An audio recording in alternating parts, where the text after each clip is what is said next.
कबीर सागर संपूर्ण 11 भाग, खेमराज विकर्षण दास प्रकाशन, बंबई से। और ये कबीर पंथी भारत पथिक स्वामी युगलानंद बिहारी द्वारा परिष्कृत, ये यहाँ से छपा है। इसमें देखना, ये है कबीर वाणी 136 पृष्ठ पे। यहाँ लिखा है कि 12 पंथ काल फुरमाना और भूले जीव न जावे ठिकाना। इन 12 पंथों में काल का ही फुरमान है और इसमें भटके हुए भूले हुए प्राणी कभी भी सतलोक नहीं जा सकते। कौन कौन से? ये तो है कबीर वाणी में 136 पृष्ठ पे। अब देखो यहाँ पर कबीर चरित्र बोध में, ये है कबीर चरित्र बोध बोध सागर, और ये है 1871 पृष्ठ। और यहाँ देखते हैं बोध सागर, ये 1870 पर कबीर साहब के पंथों का वृंतांत। नारायण दास जी का पंथ, ये इन्होंने गलत लिखा है, नारायण दास नहीं है, ये चूड़ामणि जी का पंथ है। आगे दिखाएंगे दूसरे स्थान पर, वो सही लिखा है। दूसरा याज्ञोदास जी का पंथ, ये याज्ञोदास जी का पंथ। और तीसरा है सूरत गोपाल, चौथा है मूल निरंजन का पंथ, पांचवा टकसारी पंथ, छठा भगवान दास जी का पंथ, सातवां सतनामी पंथ, और आठवां कमालीय पंथ, कमाली का पंथ, और नौवां राम कबीर पंथ, 10वां प्रेम धाम की वाणी पंथ, और 11वां जीवा पंथ, और 12वां गरीबदास पंथ। अब इन्हीं 12 पंथों का फिर यहाँ कबीर वाणी में, ये कबीर चरित्र बोध में आपने देखा, बोध सागर में, और ये भी बोध सागर है, और ये कबीर वाणी है 136 पृष्ठ पर। यहाँ लिखा है 12 पंथ चलो सो भेद, 12 पंथ काल फुरमाना, भूले जीव न जाओ ठिकाना।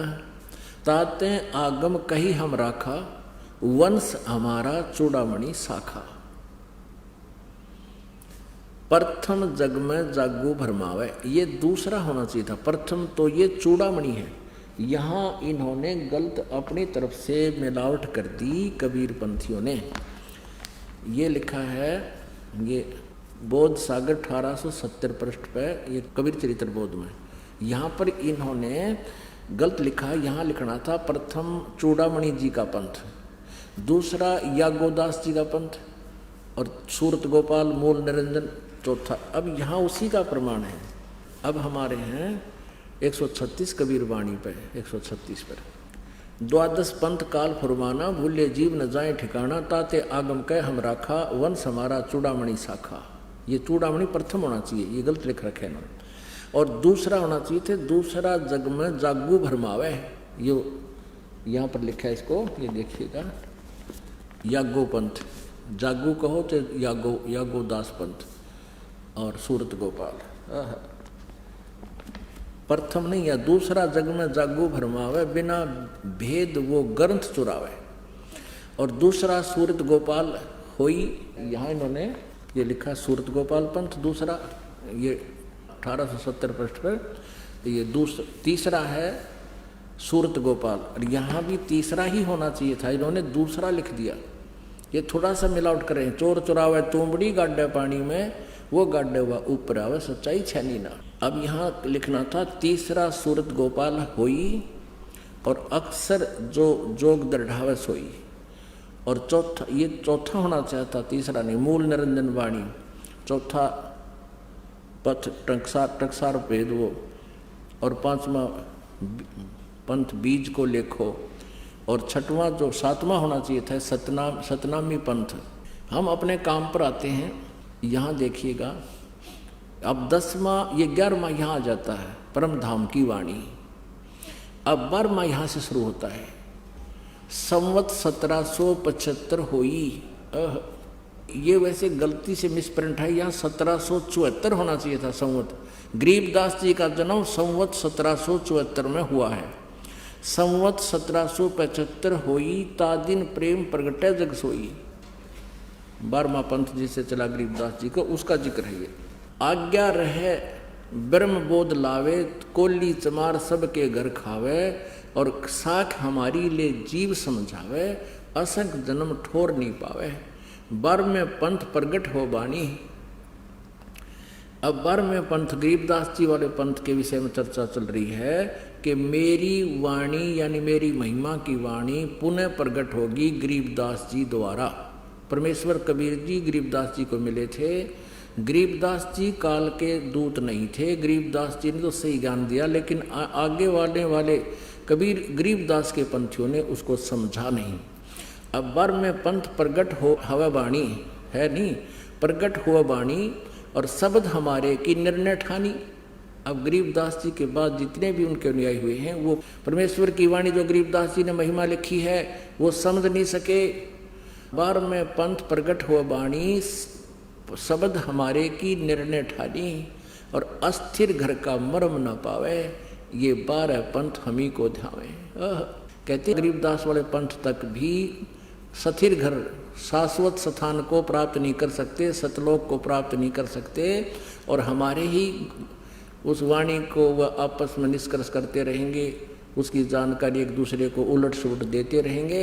12वें पंथ प्रगट हो वाणी शब्द हमारे का निर्णय ठानी, उसका निष्कर्ष निकालने की चेष्टा करेंगे पर वो समझ नहीं सकेंगे। अस्थिर घर यानी सनातन परम धाम को प्राप्त नहीं कर सकते, उसका धाम का मर्म नहीं पाएंगे, ये 12 पंथ हमें को ध्यावे।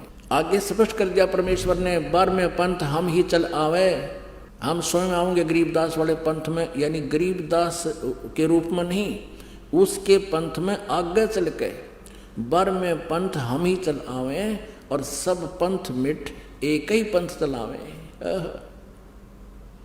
धर्मदास जी से कह रहे हैं कि 12वें पंथ में आऊंगा मैं आगे चल के और सब पंथ मिटा के एक ही पंथ चलाऊंगा। अब अपना ही परमात्मा दास भेज दिया, अपना वही शक्ति उन्हीं की काम कर रही है। धर्मदास जी से कहते हैं तब लग बोधो कुरी चमारा, फिर तुम बोधो राज दरबारा, प्रथम चरण कलयुग निर्याना, निराना तब मगहर मांडो मैदाना।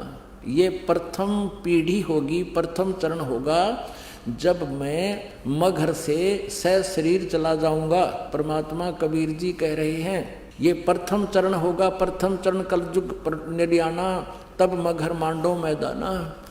धर्म राय से मांडो बाजी, तब धर बोधो पंडित का जी। अब आगे देखो